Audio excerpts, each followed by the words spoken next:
ক্রীড়াকে পেশা হিসেবে নিয়ে সাবেক খেলোয়াড় এবং বর্তমান জাতীয় আন্তর্জাতিক খেলোয়াড়দের পাইলট প্রোগ্রাম হিসেবে তাদের প্রত্যেক মাসে বড় অ্যামাউন্টে সম্মানী ভাতা দেওয়া হচ্ছে, তাদের সংসার পরিচালনা করতে পারে।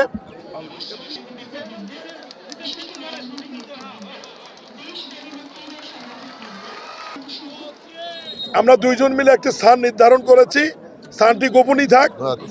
আমরা দুইজন মিলে একটা ডিও লেটার দিয়ে আমরা যত দ্রুত সময়ের মধ্যে পারি সম্ভব আমরা বগুড়া একটি ফুটবল মাঠও চালু করবো ইনশাল্লাহ। বিগত বিনা ভোটে স্বৈরাচার সরকার বাংলাদেশে তৈরি করেছে সন্ত্রাসী, চাঁদাবাজ, মাদক ব্যবসায়ী।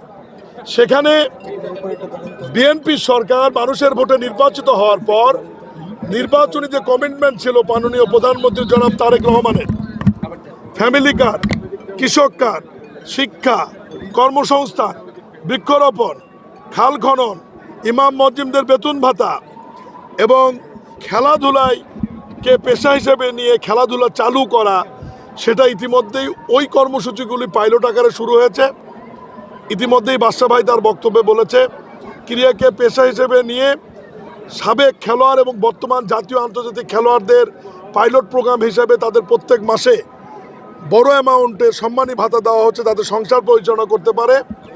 এবং সারা বাংলাদেশের প্রতিটি প্রতিভাবান খেলোয়াড়দের, ছাত্রছাত্রীদেরকে খেলার মাঠে নিয়ে আসবার জন্য ইতিমধ্যেই প্রাইমারি স্কুলে যেটি বঙ্গবন্ধু বঙ্গমাতা নামে ফুটবল টুর্নামেন্ট ছিল, সেটি বিএনপি নতুন করে শুরু করেছে গোল্ড কাপ, প্রাথমিক বিদ্যালয় গোল্ড কাপ ফুটবল টুর্নামেন্ট, যেটি ইউনিয়ন পর্যায়ে শেষ হয়ে উপজেলা পর্যায়ে শেষ হয়ে এখন জেলা পর্যায়ে শুরু হবে মেয়েদের, বালক এবং বালিকাদের। এরপরে আজকে যেটা উদ্বোধন হলো, বাদশা ভাই তার বক্তব্য বলেছে, আমি পুনরাবৃত্তি করতে চাই না, এটা বাংলাদেশের ইতিহাসে আজকে একটা ঐতিহাসিক ঘটনা।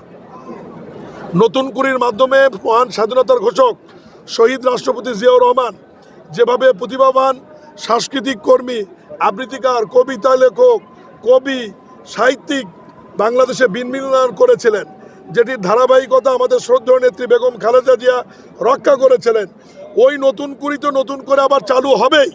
পাশাপাশি খেলোয়াড়দের জন্য এই যে নতুন কুড়ি পোর্টস আজকে যেটা উদ্বোধন হলো, সারা বাংলাদেশ থেকে এই 8টি বিষয়ের ওপর প্রতিভাবান খেলোয়াড়দেরকে একদম ইউনিয়ন, উপজেলা লেভেল, জেলা লেভেল থেকে একদম জাতীয় পর্যায়ে যাবে এবং এদের মধ্যে থেকেই জাতীয় পর্যায়ে যারা জাতীয় পর্যায়ে পুরস্কার হবে তারাই আন্তর্জাতিকভাবে আবার রিপ্রেজেন্টেটিভ করবে বা আমাদের বাংলাদেশের প্রতিনিধিত্ব করবে।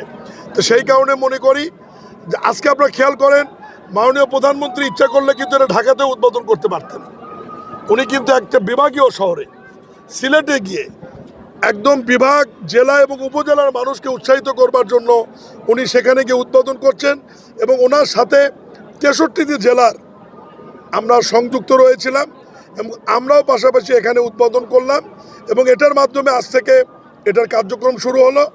এরপরে আমরা আলাদাভাবে নির্দেশনা দিয়েছেন মাননীয় প্রধানমন্ত্রী, আন্তঃ স্কুল ক্রীড়া প্রতিযোগিতা, আন্তঃ উপজেলা ক্রীড়া প্রতিযোগিতা, আন্তঃ জেলা ক্রীড়া প্রতিযোগিতা, সারা বছর খেলার মাঠগুলি সচল থাকবে, আনন্দমুখর থাকবে এবং খেলাধুলাকে প্রাধান্য দিয়ে যাতে মোবাইল আসক্ত বা নেশা আসক্ত থেকে যুব সমাজ, ছাত্র সমাজকে নিয়ে এসে খেলার মাঠে দুটি উপকার হবে, তারা খেলাধুলাও করবে এবং তারা শারীরিকভাবেও সুস্থ থাকবে।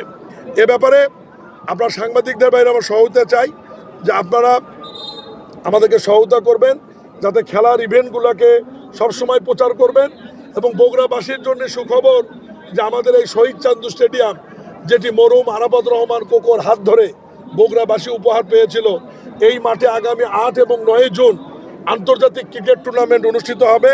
সেই টুর্নামেন্টে আমি বগুড়াবাসী সহ আশেপাশের জেলার সবাইকে আমন্ত্রণ জানিয়ে আজকের এই নতুন কুড়ি পোর্টসের শুভ উদ্বোধন অনুষ্ঠানে যে সমস্ত সাংবাদিক ভাইয়েরা দুপুর থেকে এসে আমাদেরকে সহায়তা করেছেন, জেলা প্রশাসন সুন্দর আয়োজন করেছেন, জেলা ক্রীড়া অফিস যারা আয়োজন করেছেন এবং জেলা ক্রীড়া সংস্থার সেক্রেটারি সদল সহ নেপথ্যে থেকে এবং প্রকাশ্যে যারা এই আয়োজনকে সহায়তা করেছেন, সবার প্রতি কৃতজ্ঞতা জানিয়ে আমার কথা শেষ করছি। আসসালামু আলাইকুম।